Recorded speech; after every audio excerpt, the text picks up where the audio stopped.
সূরা নাসের মধ্যে এত নাচ কেন? আরে নাচতে কইছে এই জন্যই তো এত নাচ। কুল আউযু বিরাব্বিন নাস, মালিকিনুন নাস, ইলাহিনুন নাস বলতেছে। মৌলবীরা কয় নাচ গান বলে জায়েজ নাই। আল্লাহ তাআলা তো সূরা নাসের লাগে একটা সূরা নাজিল করছে, কয় কুল আউযু বিরাব্বিন নাস, মালিকিন নাস, সব খালি বলে নাসের কথা। নাউযুবিল্লাহ বলবেন না?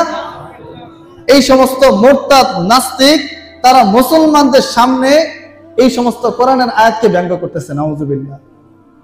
আর আমরা মুসলমানরা বাউল গানের কথা শুনলে আরে বাবারে, শীত আর গরম লাগে না।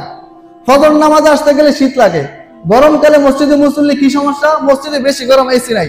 শীতকালে মুসল্লি কম, কি সমস্যা? বেশি শীত লাগে। কিন্তু বাউল গান হইলে, ডিজে গান হইলে রাত 2টা 3টা বাজে কোনো শীত নাই। একবারে দূরের মুসল্লি, অনেক মুসল্লিরা বলে নামাজ আসেন না কেন? তোদের আমার বাড়ির মসজিদ থেকে অনেক দূরে, কেমনে আসি? কিন্তু বাউল গান হইলে আরে বাবা রে বাবা, বাড়ি দূরে আর কাছে লাগে না, 10 মাইল দূরেও চলে যেতে পারে। আজকে এই জন্য মুসলমানদের অধপতন।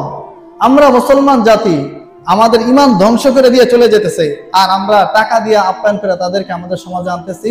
আমাদের সমাজটা তারা নষ্ট করে দিয়ে যাইতেছে। তারা কোরআনকে সরাসরি ব্যঙ্গ করে।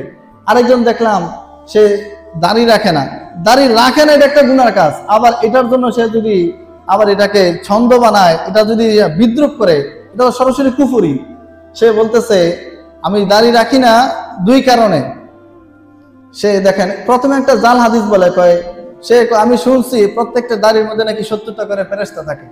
এই ব্যাপারে আসলে কোনো হাদিস নেই। দাড়ি আল্লাহর নবীর একটা সুন্নত, এটা রাখলে সওয়াব আছে, আর না রাখলে গুনাহ হবে। কিন্তু একটা দাড়িতে 70টা করে ফেরেশতা থাকে, এই জাতীয় কোনো হাদিস নেই। সে বলতেছে আমি শুনছি একটা দাড়িতে নাকি 70টা করে ফেরেশতা থাকে।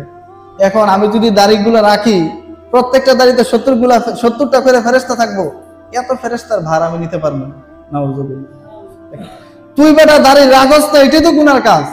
আবার এই যে ফেরেশতাদের ভার আমি নিতে পারবো না, দাড়িতে ফেরেশতা থাকে, এই জাতীয় কুফরি কথাবার্তা এগুলা শুনতেছে আর মুসলমানরা বইখা খিলখিলা করে হাসতেছে। ওই মুসলমান আমাদের সমাজ কোন পর্যায়ে গেছে, আমরা কোন পর্যায়ে আছি? সরাসরি ইসলামের বিভিন্ন বিধান নিয়ে ব্যঙ্গ করা হচ্ছে, আল্লাহ তাআলার শানে ব্যঙ্গ করা হচ্ছে, আল্লাহ রাসূলের ব্যাপারে খারাপ কথা বলা হচ্ছে, আর আমরা মুসলমানরাই এই বাউলের শ্রোতা। নাউযুবিল্লাহ।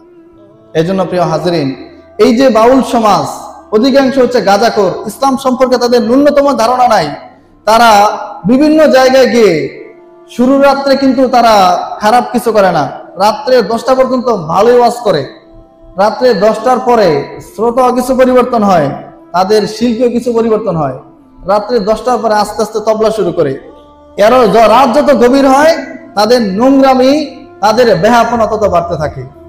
আর আমাদের সমাজে যে সমস্ত বাজে মানুষ আছে, তারাও ওই রাত্রগুলাতে এই বাউল সমাজে গিয়ে তারা বিভিন্ন গাঁজা খায়, ইয়াবা খায়, নারীদের সাথে অবাধে মেলামেশা, এই জাতীয় কাজগুলা করে।